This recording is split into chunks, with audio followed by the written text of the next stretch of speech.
Atuei como enfermeira em diferentes hospitais e unidades de saúde, antes de chegar ao hospital onde estou atualmente.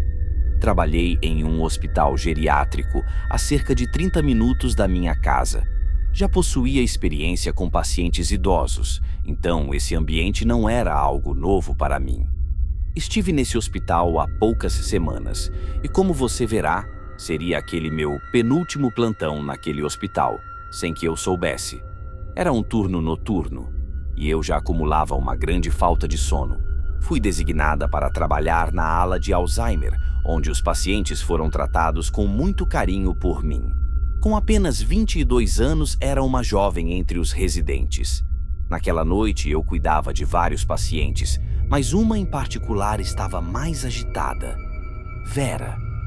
Era a primeira vez que eu atendia, e cada vez que entrava em seu quarto, ela me contava sobre as vozes que ouvia e sobre um homem vestido de preto que aparecia no canto do quarto. A outra paciente, no mesmo quarto, havia pedido para que uma cortina fosse fechada antes do início do meu turno, para que Vera a deixasse em paz. Essa senhora era muito doce, sempre me recebia com um sorriso, mas falava pouco e mostrava sinais de esquecimento desde que comecei meu plantão, por volta das 21 horas. A maioria dos pacientes já estava dormindo por volta das 23 horas, mas Vera ainda não. Sempre que ela me chamava no quarto, eu percebia que estava assustada por conta das supostas vozes que dizia ouvir e pela presença do homem de preto, que, segundo ela, ficava parado no canto do quarto. Não vou negar, isso estava me assustando um pouco também. Tenho a impressão de que ela realmente acreditava estar vendo e ouvindo essas coisas e sentia empatia por ela, pois imagino o quanto isso deve ser assustador. Mesmo assim, fiz o meu melhor para tentar acalmá-la e ajudá-la a dormir. Preferi não ligar a TV para distraí-la, pois queria respeitar o sono do outro paciente no quarto. Em vez disso, segurei as mãos de Vera e disse que tudo estava bem, pedindo para ela respirar fundo e relaxar. Lembrei-me de que ela não estava sozinha ali e que eu estaria sempre ao alcance de uma chamada.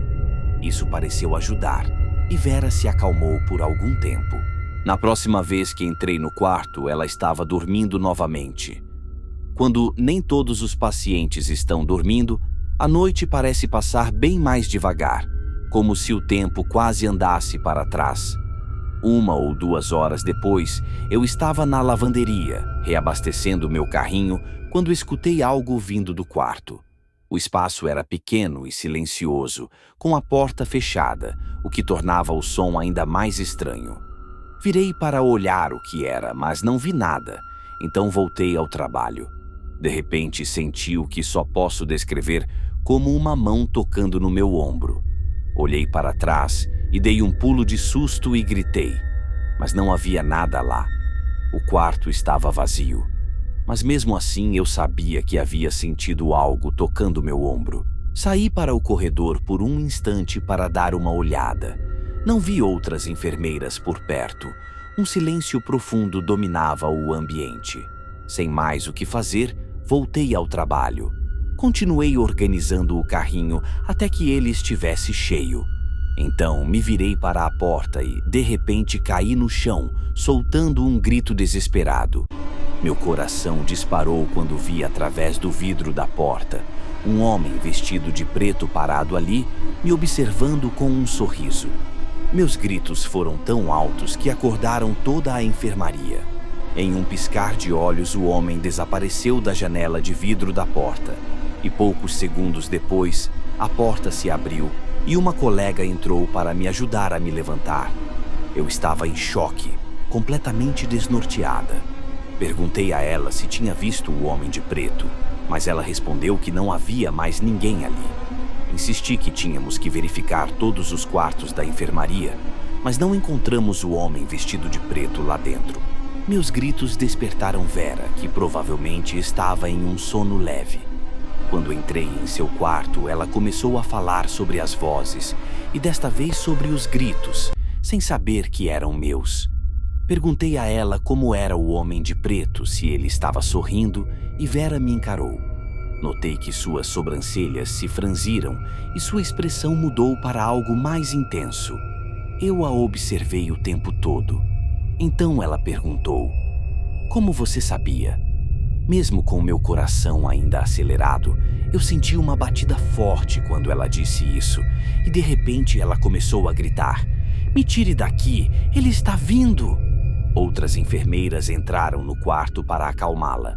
Naquela noite fui transferida para uma outra enfermaria com uma colega, mas acabei indo embora mais cedo.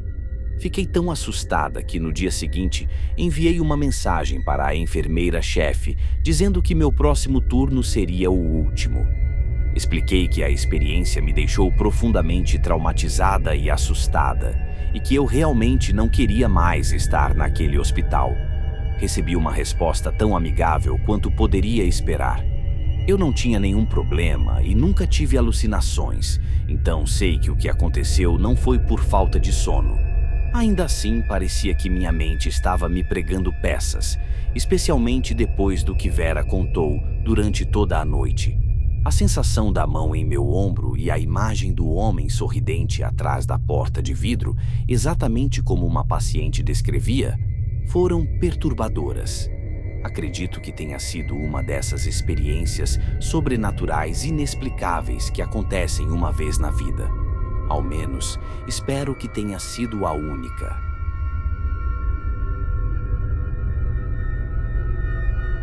Eram 3 da manhã.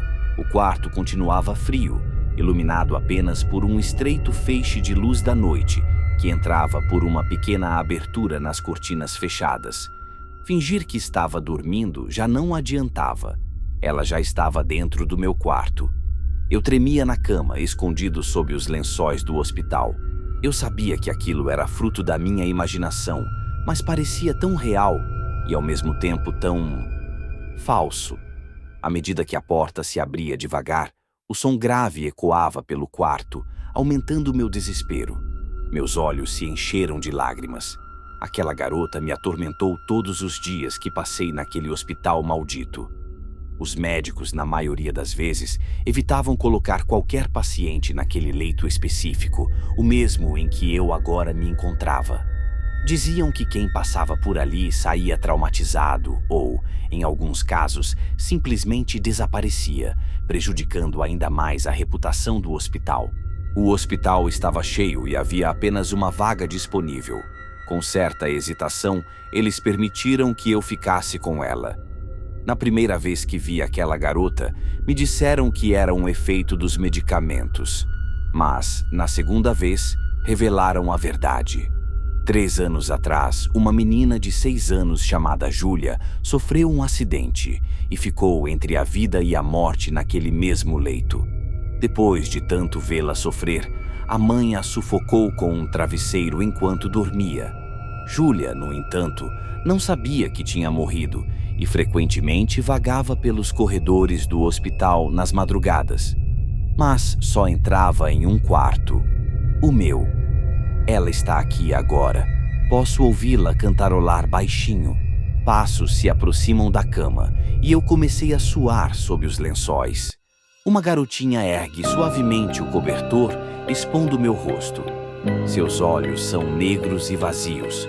Os cabelos castanhos e sujos caem como uma cortina pelos ombros, e ela veste uma roupa de hospital desgastada e manchada de sangue. Ela abre um sorriso que se estende de orelha a orelha e, olhando direto nos meus olhos, sussurra: "Parece que teremos mais um leito desocupado."